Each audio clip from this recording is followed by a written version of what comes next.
معمم عراقي يفتتح مركز اتصالات هاتفية مع أهل الجنة.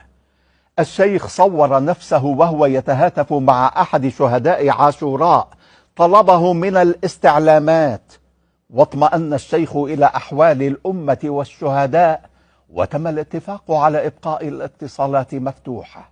الو، السلام عليكم. ممكن تعطيني احد الشهداء شهداء ثورة عاشوراء؟ شكرا. السلام عليكم. شلونك حبيبي؟ منو نتكلم وياي؟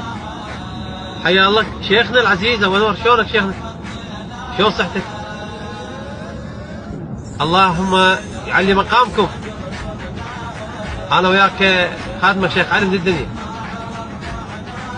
شيخنا العزيز شلونك؟ هنيئا لكم هاي المنزله، مكانتكم شلون هناك؟ بعد يم رب العالمين والله يرحم الراحمين. ان الابرار في نعيم، يعني انتم نعيم ان شاء الله. والله ما يخلف الميعاد، حاشا لله. حسين كريدي، علي، الوليد، عقيل، كلهم ان شاء الله.